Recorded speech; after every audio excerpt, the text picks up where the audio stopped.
When I was 14 years old, life felt simple. My biggest worries were homework, passing my math exams, and convincing my parents to let me stay up late on weekends. I trusted them completely. After all, they were my parents. They were supposed to protect me, guide me, and prepare me for the future. Back then, our family wasn't rich, but we weren't poor either. At least that's what I believed. My parents always said money was tight, but they never made it sound like we were struggling.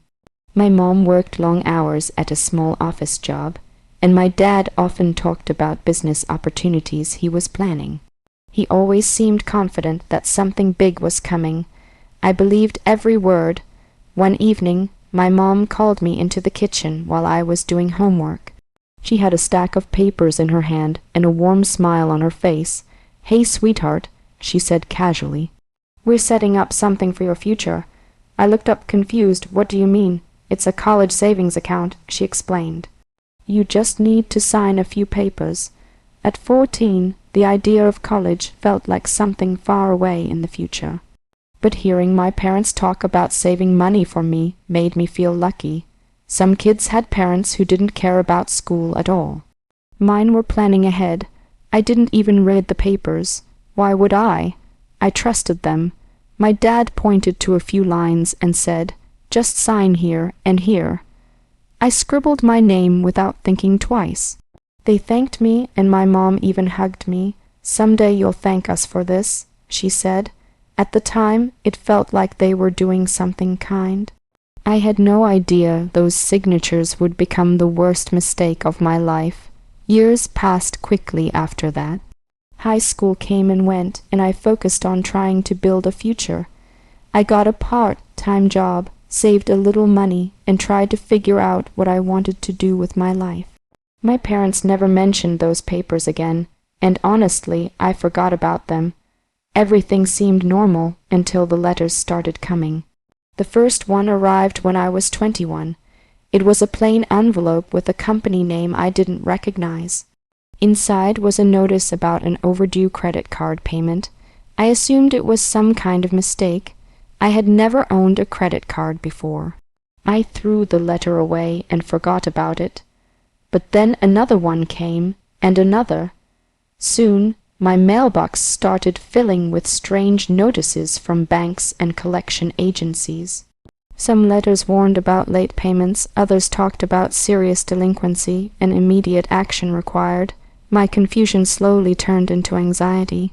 I decided to call one of the companies to clear things up. After sitting on hold for nearly an hour, a representative finally answered.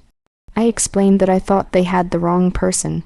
She asked for my name and date of birth. Then she paused. "Sir," she said carefully, "this credit card account was opened in your name several years ago."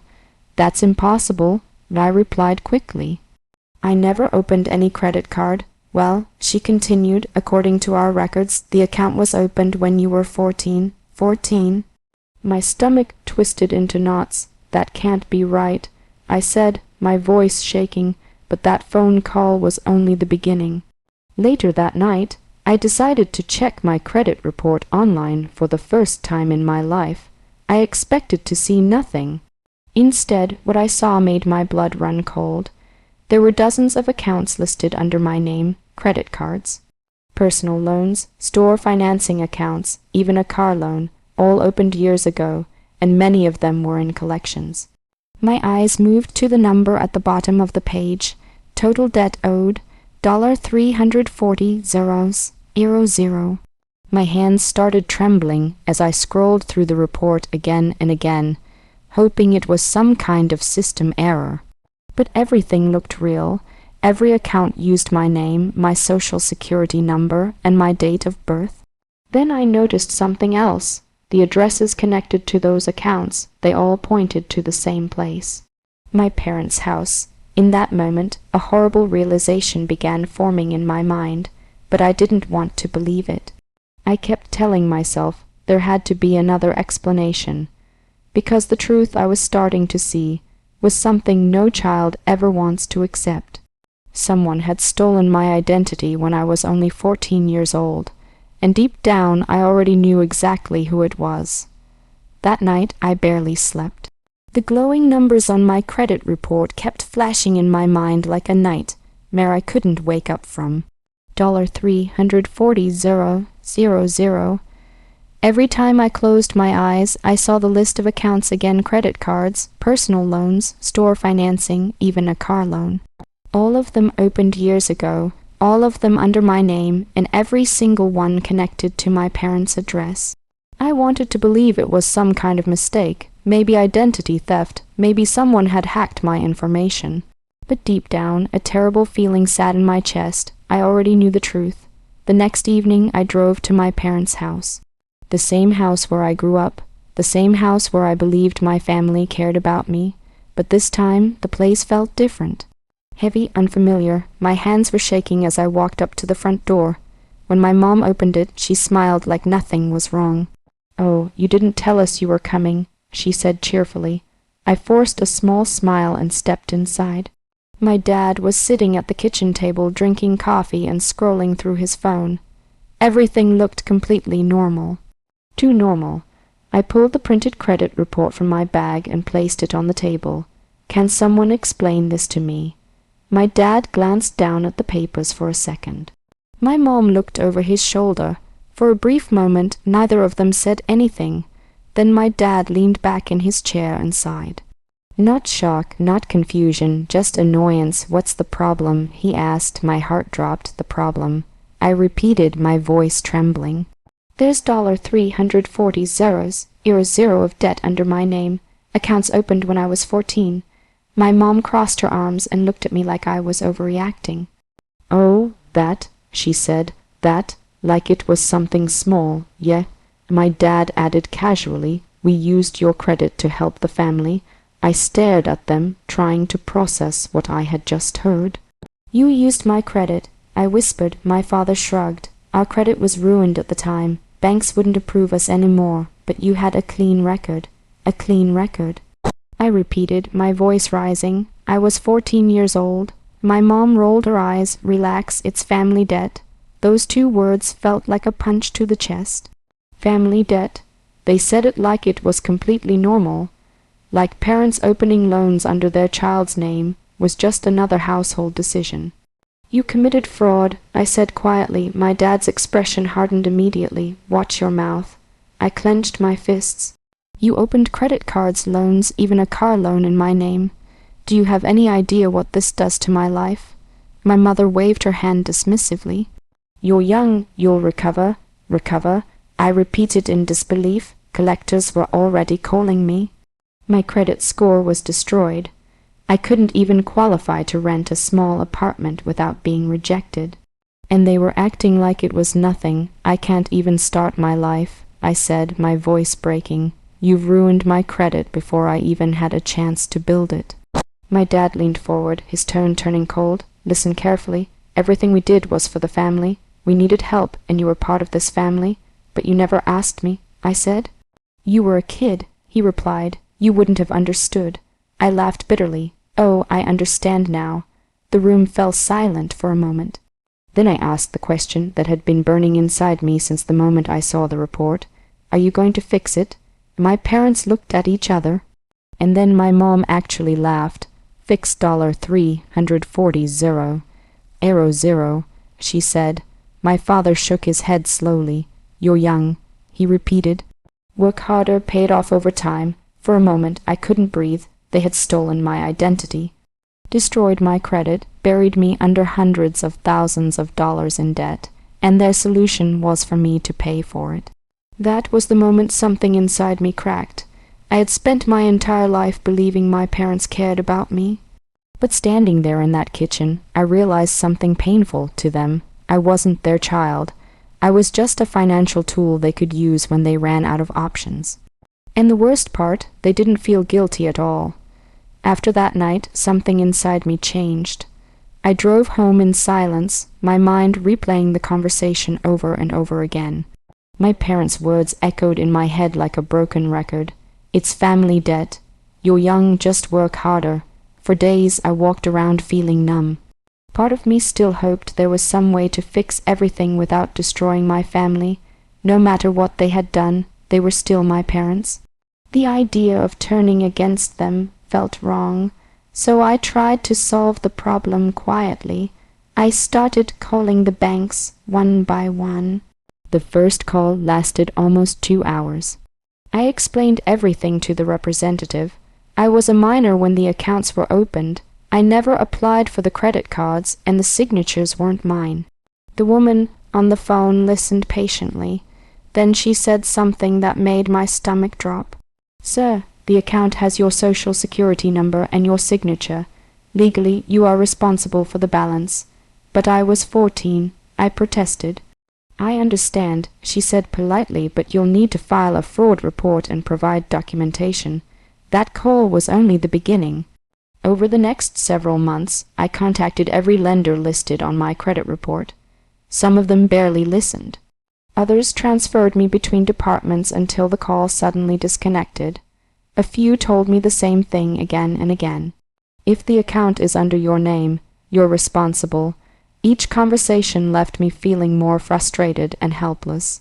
Meanwhile, the collection calls started. They came early in the morning, late at night, even during work hours. "Sir, this is a final notice regarding your outstanding balance. Failure to pay may result in legal action. Your debt has been transferred to collections." Every time my phone rang, my chest tightened. I couldn't escape it. I worked longer hours at my job, trying to save money, but it felt pointless. Even if I paid every dollar I earned for the next 20 years, it still wouldn't cover the debt my parents had created. One day, I tried applying for a small apartment. The landlord ran my credit report and looked at me with suspicion. "Your credit history is terrible," he said flatly. "I'm sorry, but I can't rent to you."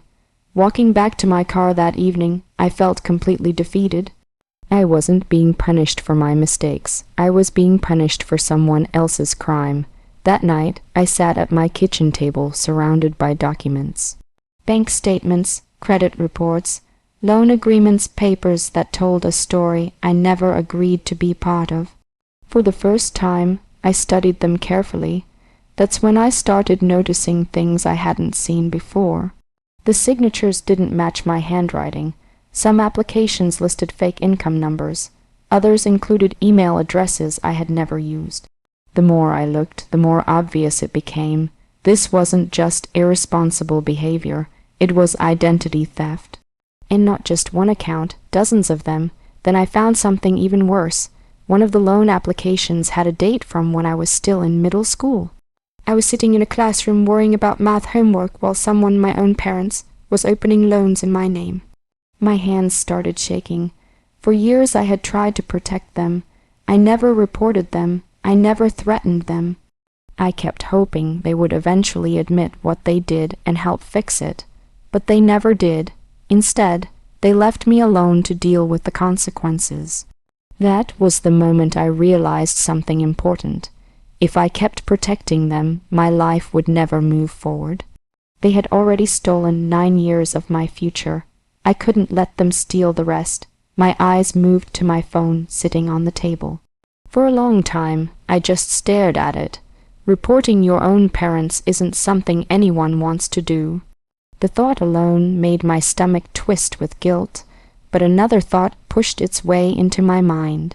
They didn't hesitate when they used my name. They didn't hesitate when they destroyed my credit. They didn't hesitate when they told me to work harder to fix their crimes. Slowly, I picked up the phone. I searched for the number connected to financial fraud investigations. My finger hovered over the screen for several seconds. Then I finally pressed call. At 20, 3 years old, after nearly a decade of living with a crime I never committed, I reported the truth. And once the investigation started, everything in my parents' carefully built lies began to fall apart. The day I made that phone call, I expected my life to get more complicated.